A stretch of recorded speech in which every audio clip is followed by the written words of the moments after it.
No está Lalo, ¿verdad? No. Si se pueden acercar, mis hermanos, dos hileras, chaparritos al frente, altos un poquito atrás, porque nos van a tomar una foto. Ya tenemos ese ministerio, queremos para el recuerdo. Su mejor sonrisa, mostrando su certificado.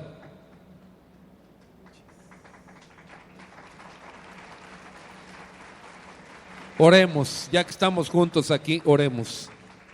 Dios y Padre, cuántas gracias te damos porque permitiste que todas estas damas y varones que están aquí al frente cumplieran con el mandato dado por nuestro Señor Jesucristo. Gracias porque descendieron a las aguas con la seguridad de que Cristo pagó por sus pecados. Ahora yo te pido para ellos un crecimiento sostenido, para que, como les digo, cuando los levanto del agua, sean fieles hasta la muerte, porque tú, Señor Jesucristo, les darás la corona de la vida. Los bendecimos, pedimos un cuidado especial para ellos, para que permanezcan y además para que lleven fruto. En el nombre de tu Hijo amado, Cristo Jesús. Amén. Dios me los bendiga a todos. Pasen, por favor. Gracias, Mari.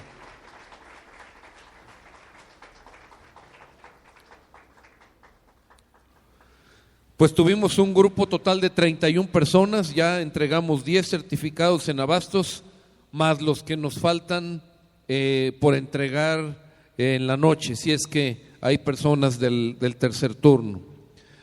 Por otro lado, mencioné a mucha familia nieto, pero había algunos nietos presentes. Si gustan, diríjanse con Mari Carmen y llévense de una vez ya los certificados a sus familiares, por favor. Bueno, ya hemos orado, ya hemos pedido la bendición de Dios para compartir la palabra, así que les voy a invitar para que vayamos a Mateo, Evangelio según San Mateo, capítulo 17, versículos 1 al 9, por favor. Mateo 17, versículos 1 al 9.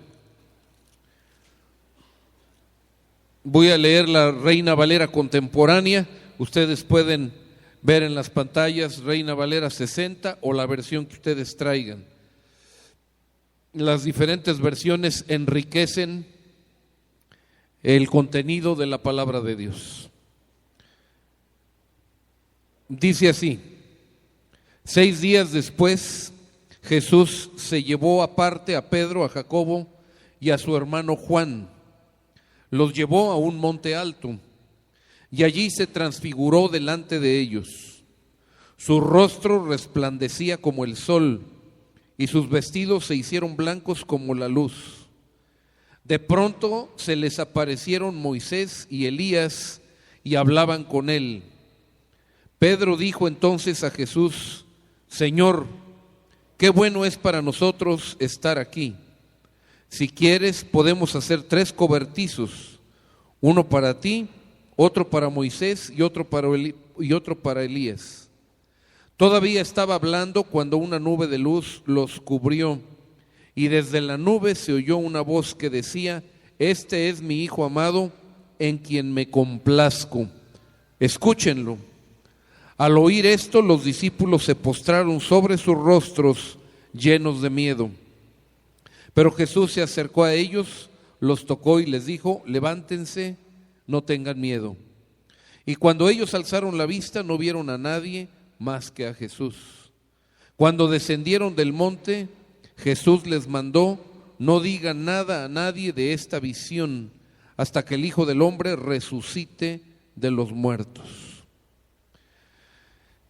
Mis amados, pues a este pasaje se conoce como la transfiguración de Jesús.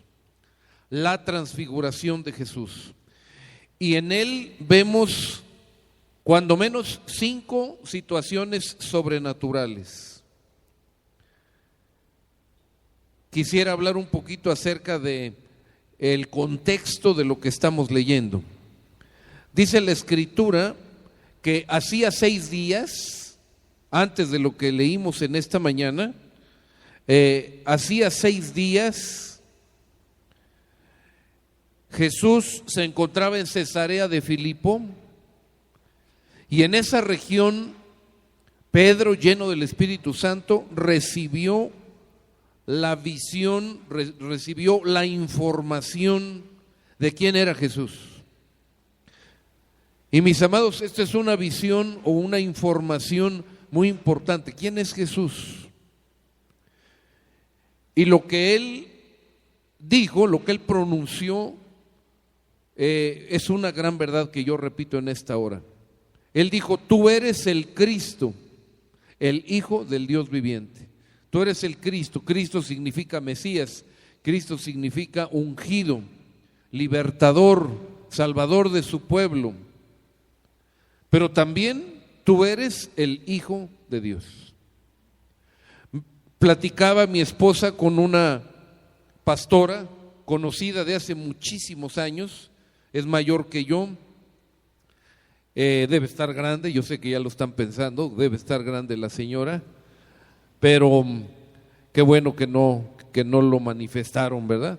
Pero bueno, esta conocida le platicó a mi esposa, porque fue a predicar esta semana en una iglesia allá por Mixcoac, Olivar del Conde, por Mixcoac, y le platicó que hace no muchos años pasaron por ahí, por su iglesia, unos líderes de una denominación que no viene al caso mencionar, pero venía un varón especialmente que traía una enseñanza central.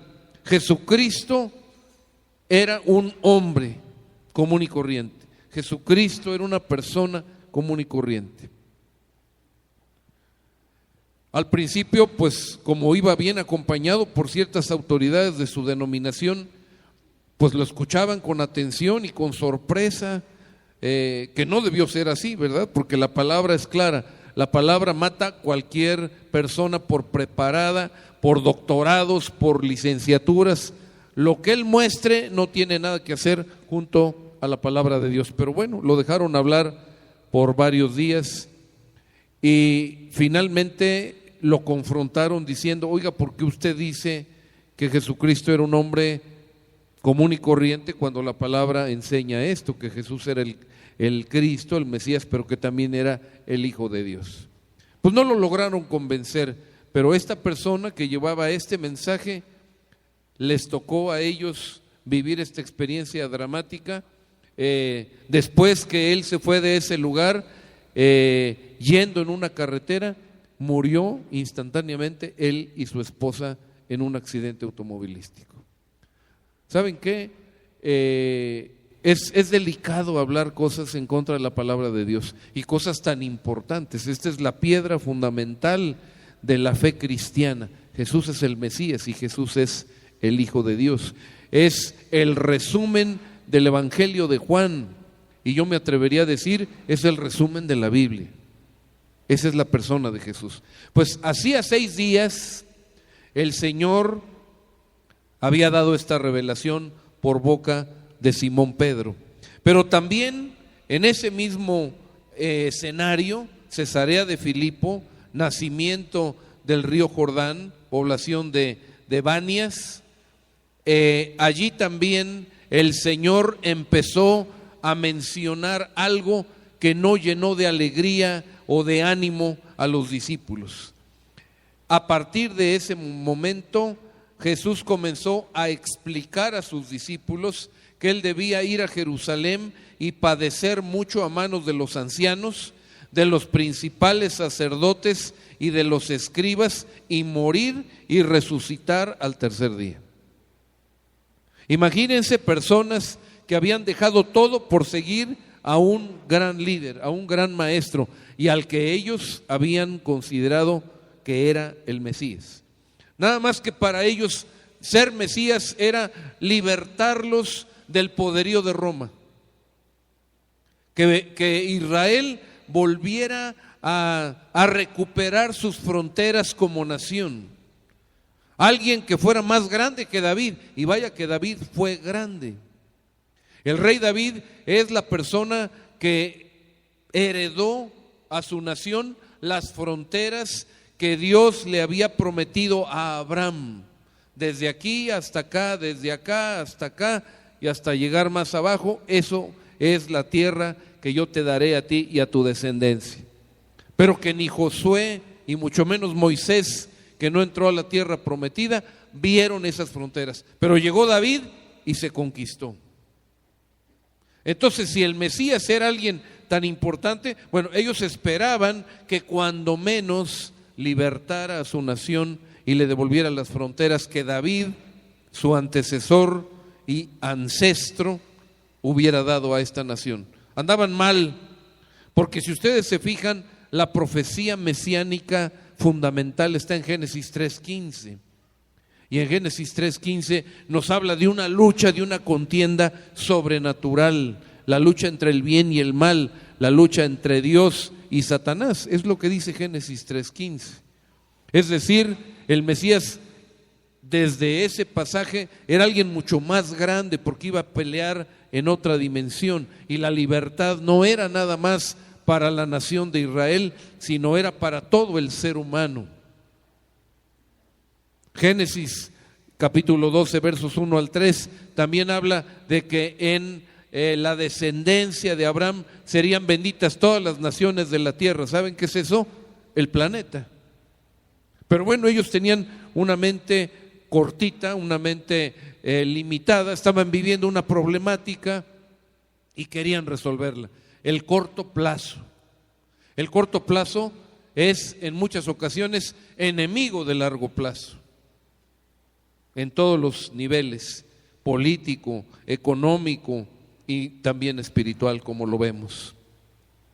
Entonces, no se pusieron contentos los discípulos. Seguramente hubo caras largas. Y también, como Pedro, siempre Pedro era el que se aventaba primero a hablar o a actuar, llamó un poquito aparte al Señor y le dijo: ¿sabes qué, Señor? Estoy inquieto con esto que nos has compartido. Ten compasión de ti mismo, que esto que estás diciendo jamás te suceda. ¿Y saben cómo le fue a Pedro? Le dijo: aléjate de mi vista, Satanás, me eres un tropiezo. Tú no piensas en las cosas de Dios, sino en cuestiones humanas.